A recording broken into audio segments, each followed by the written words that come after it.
Sebuah pesawat KC-135R Stratotanker milik Angkatan Udara Amerika Serikat diduga jatuh saat terbang di atas Teluk Arab dekat Selat Hormuz. Pesawat KC-135R ini beroperasi dari Pangkalan Udara Al-Dafa, Uni Emirat Arab. Menurut data pelacakan penerbangan, menunjukkan pesawat tanker milik AS ini turun dan bergerak sambil menuju Qatar sebelum hilang dari radar umum. Dua helikopter Airbus H125 lepas landas dari Pangkalan Udara Al-Udeid, Qatar untuk melakukan pencarian dan penyelamatan. Sampai saat ini tidak ada pernyataan resmi yang dikeluarkan oleh Komando Pasukan AS atau Senkop atas peristiwa tersebut. KC-135R Stratotanker merupakan pesawat militer pengisian bahan bakar udara Amerika Serikat. Pesawat ini jadi tulang punggung armada pengisian bahan bakar udara militer Amerika sejak era Perang Dingin.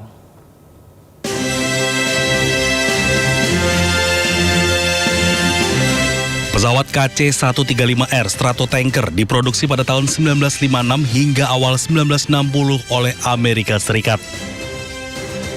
Pesawat ini menjadi tulang punggung armada pengisian bahan bakar udara militer Amerika Serikat sejak era Perang Dingin. KC-135R telah menjalankan peran pengisi bahan bakar Angkatan Udara Amerika Serikat selama 60 tahun lebih. Pesawat Stratotanker juga memiliki 4 mesin turbo dan memiliki kecepatan 530 mil per jam pada ketinggian 30.000 kaki. Laporan terbaru Pusat Strategis dan Studi Internasional CSIS menyebut Amerika Serikat mengalami kerugian hingga miliaran dolar akibat kerusakan alutsista militer sejak serangan Amerika ke Iran dimulai akhir Februari lalu. Dan berikut rincian dari CSIS, pemirsa. Oke, kita lihat alutsista Amerika Serikat hancur dalam perang Iran banyak ya. Salah satunya adalah jet tempur F-15, pesawat seharga 100 juta dolar lebih, ditembak jatuh di Kuwait dan Selat Hormuz. Tak hanya satu namun 4 pesawat. Lalu ada radar canggih seharga hampir $500 miliar. Tercatat 2 radar yang dihancurkan Iran. 2 pesawat pendukung lainnya juga ditembak jatuh Iran, yakni pesawat pengisi bahan bakar dan pesawat mata-mata Awaz. Kedua pesawat masing-masing seharga 165 juta dan 700 juta dolar. Pemirsa, laporan CSIS baru saja mendarat membuat dahi berkerut hebat. Miliaran dolar aset militer Amerika hancur lebur di tanah Iran.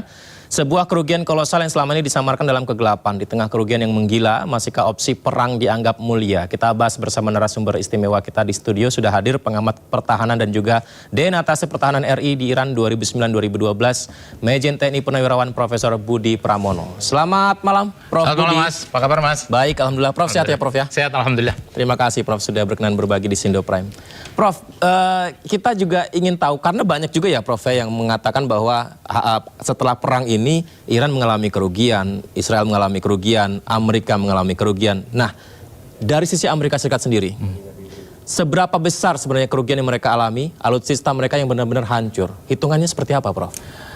Begini, Mas, ini adalah pergeseran theater of war ya, ke arah modern war, ya, perang modern saat sekarang ini. Izin sambil mengarahkan. Di perang modern itu kita harus ingat strategi apa yang dipakai oleh Iran dalam hal ini. Ya. Nah, sekarang Iran ini saya melihat setelah dia mengantisipasi ground attack, ya, dia akan meluncurkan attrition warfare. Tapi sekarang sedang strategi yang dia luncurkan adalah cost imposition strategy. Cost imposition strategy ini dia akan membuat musuh sedemikian rupa sehingga dia habis koceknya, sehingga dia habis dananya, sehingga dia miskin. Ya, kalau miskin berarti dia untuk pertahanannya juga mau tidak mau kan jadi lemah. Kira-kira seperti itu.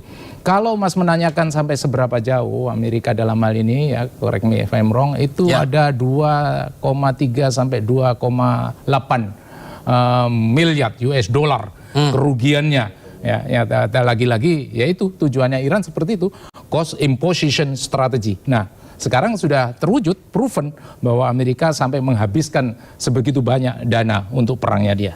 Berarti itu menjadi alasan Amerika mengajukan dana kembali dan dibahas di Kongres. Apakah setuju atau tidak di sana ya? Ya, logikanya seperti itu. Karena perangnya kan nggak memang modern warfare. Modern warfare ini ya need budget, big money. Kalau enggak, ya tidak bisa diperjalankan. Bagaimana? Lihat bagaimana kapal induknya masuk. Kemudian penambahan, yang saya ingat Project Freedom ini. Kemudian menambah pasukan dan lain sebagainya. Ini semuanya kan based on cost, based on money, based on budget. Baik, Prof Budi, kita akan lihat bagaimana tampilan di layar nanti mengenai apa saja laporan yang diterima dari informasi dari CSIS ya, Prof Budi ya kami terima ya. Kita lihat, ini dia Prof Budi dan juga pemirsa, alutsista Amerika Serikat hancur dalam perang Iran. Kita lihat ada F-15B, F-15EX ini 309. 1 Maret ini di Kuwait. Ya. Ya, ini kemudian di Selat Hormuz juga ada 103. Wow, banyak ya Prof Budi ya. Iya. Artinya di berbagai lokasi, berbagai macam alutsista dari Amerika ini yang mengalami kehancuran ketika perang menghadapi Iran. Ya. Ya, itu tadi yang saya sampaikan Mas. Karena apa? Karena dia walaupun berbagai macam alutsista yang dia punyai, dia diserang oleh drone-drone murah.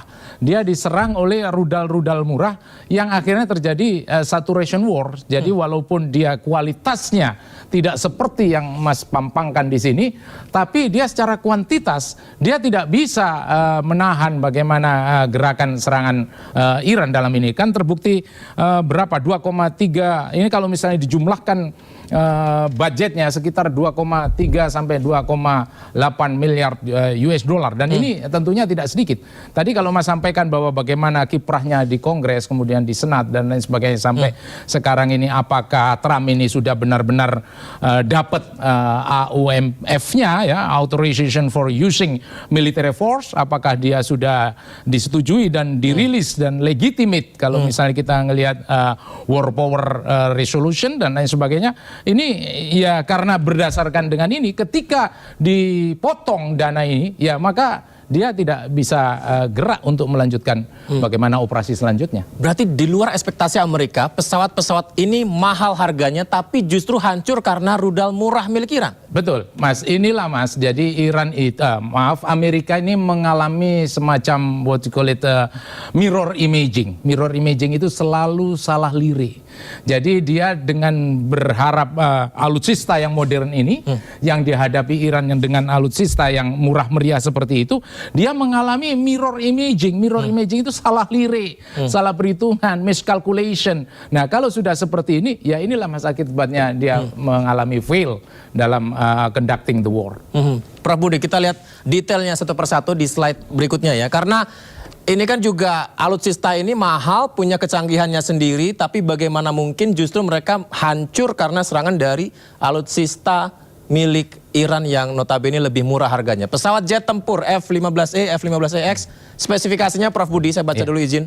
Kapasitas senjata 13,3 ton, umur rangka pesawat 20.000 per jam, dilengkapi radar Racer, sistem EPA-WS, jumlahnya 4 pesawat, lokasi Kuwait dan Iran. Nilainya $502 juta, Prof Budi. Mengapa ini bisa hancur dengan ketahanan yang sebenarnya sudah sangat lengkap, Prof? Iya, ini kalau tidak salah kalau di Kuwait ini apakah ini bukannya friendly fire yang terjadi di Kuwait? Ini adalah kegagalan mengidentifikasi IFF-nya, Identification Friend on Foe. Jadi kembali lagi ke radarnya. Apabila radarnya itu tidak mampu karena dia terlalu udaranya terlalu penuh dalam hari ini, kemudian komando untuk gabungannya juga lemah, ini bisa terjadi yang namanya friendly fire. Friendly fire berarti dia sendiri yang tidak tahu bagaimana mengkoordinasikan. Kenapa tidak bisa mengkoordinasikan? Karena AWACS-nya yang ada di sini lemah, dihancurkan. Kalau sudah dihancurkan ya dia tidak bisa mengidentifikasi friend and foe. Dan inilah terjadinya kalau misalnya pesawat F-15E hancur di Kuwait. Karena dikira serangan dari Iran, ternyata itu antara Kuwait sama Amerika sendiri yang dia perspektifnya beda, yang satu perang secara internasional, yang Kuwaitnya sendiri dia melawan Iran, akhirnya tidak terkoordinasi ini sesama jet tempur ini. Inilah fungsinya alat-alat mahal ini yang kadang-kadang juga bisa dikalahkan. Kenapa? Karena dia fragile dengan atmosfer yang ada, fragile dengan environment yang ada. Ini semua tidak bisa dilepaskan. That's what we call it a friction of war. Fragile itu apakah diketahui, Prof? Prof oleh Iran, Prof, sehingga itu menjadi riset mereka melawan? Sangat diketahui. Oh, nah, ya? buktinya Iran tahu bahwa kekurangan-kekurangan persenjataan modern ini adalah pada titik lemah di mana dia tidak tahu apabila pesawatnya Iran itu tidak bisa dimonitor oleh radar.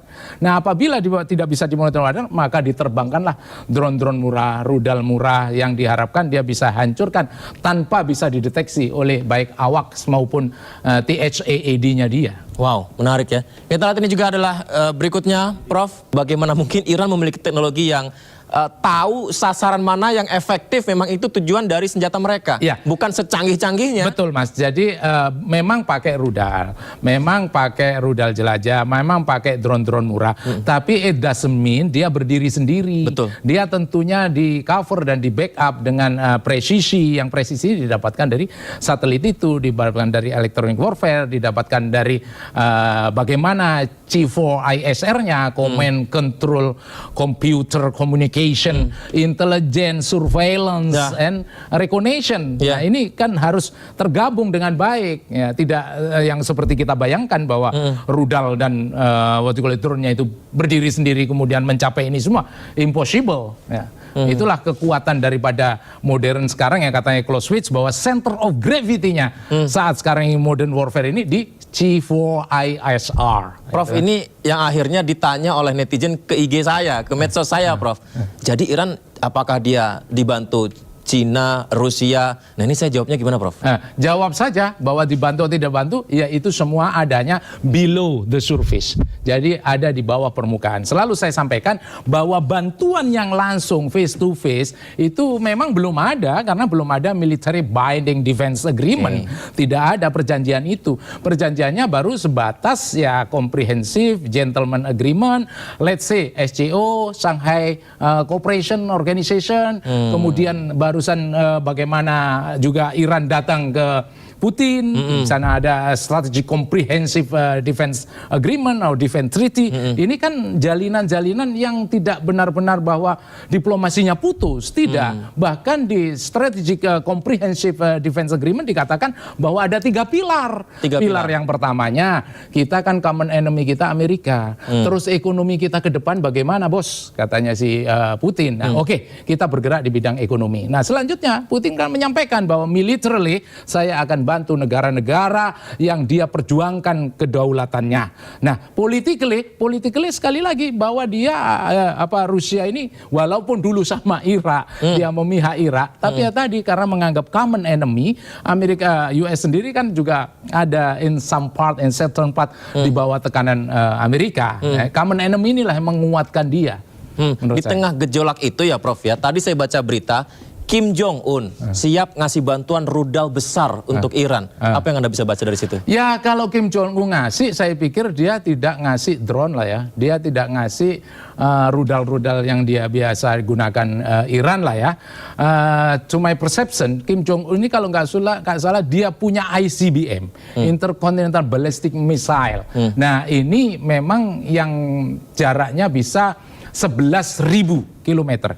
Kalau 11.000 kilometer, ya berarti kan menjangkau Amerika semua. Nah, inilah kehebatan ICBM, to my perception ya. ICBM ini kan bahannya kan padat. Kalau bahan padat itu kan bisa disimpan, tidak perlu tempat untuk ngisi cairan lagi karena dia sudah tersimpan padat. Nah, cuman memang kekurangannya ICBM ini besar sehingga kalau misalnya untuk gerakan-gerakan yang kamuflas dia kurang agile lah, kurang lincah. Tapi my point is kalau ICBM ini memang diluncurkan dan dibantu oleh Korut, nah ini sudah lintasannya benua. Wow. Nah, kalau sudah ICBM, sebetulnya kalau menurut saya ICBM ini adalah jawaban apabila ada serangan nuklir. Nah, kenapa? Karena dia memang khusus untuk itu.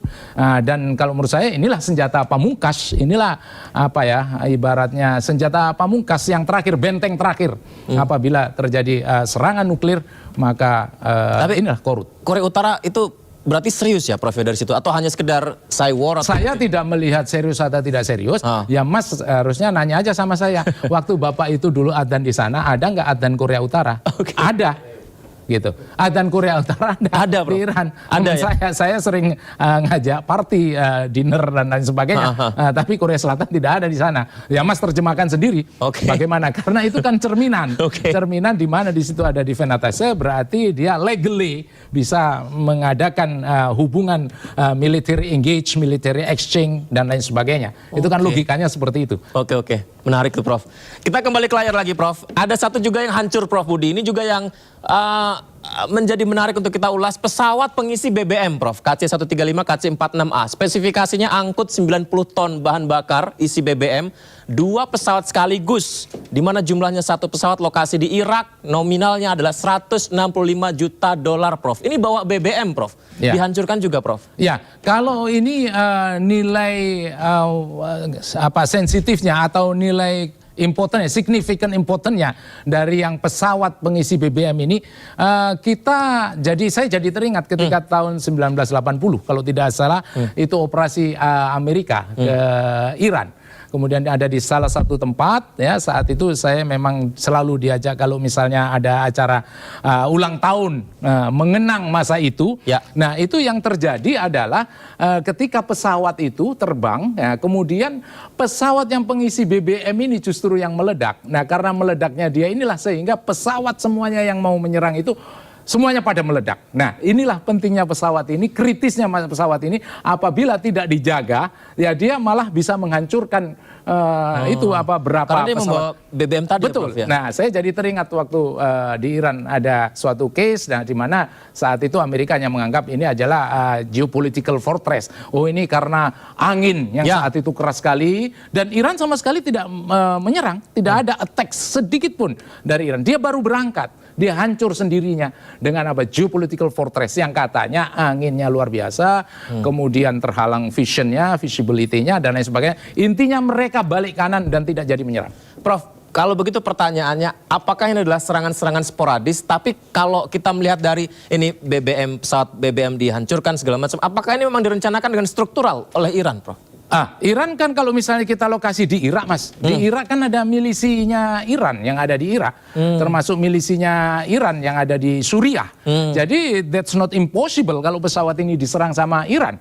Ya, itulah the power of multi-front, the power of teman-temannya Iran, apa itu yang ada di Lebanon dengan Hizbullahnya dia, apa itu ada di Yaman dengan Houthi-nya dia, apa itu termasuk yang milisi yang ada di Irak dan di Suriah. Nah, tidak menutup kemungkinan milisi Iran yang ada di Irak ini bergerak untuk ini semua dan tahu bahwa ini adalah center of gravity. Kalau BBM-nya habis sekian ton, terus hancur, bagaimana pengisian BBM untuk air strike? Karena air strike itu depend on much dengan pesawat pengisi BBM ini. Sangat tergantung. Ya kalau kita kan Mas kemana-mana kan sudah mulai tergantung sama pom bensin nih. Sangat sih. Iya kan berjalan di darat. Nah, bisa kita bayangkan bahwa dia ini dengan refueling on the air, nah bagaimana selanjutnya untuk melanjutkan operasi. Kalau tanpa dia ini ya dia balik kanan. Nah posisinya ada di Irak. Apa artinya? Artinya multifrontnya dia, perang proksinya Iran tetap jalan di mana-mana. Hanya sampai saat sekarang ini tidak simultaneously berbarengan. Ya. Semua yang ada di Palestina, Hamas, semua yang ada di Lebanon dengan Hizbullah, semua yang ada Houthi di Yaman, Sikat El Mandeb, kemudian di sana yang Lebanon, Sikat Israel, Irak juga, Suriah juga bergerak bersama-sama. Kan sebetulnya ini juga yang tidak diinginkan oleh Amerika. Stop kamu membantu proksimu. Di mana Iran di sini nggak bisa proksi, harus ini adalah andalan saya. Terima kasih Prof Budi, menarik sekali perbincangannya. Izin nanti kita bisa dialog kembali ya Prof.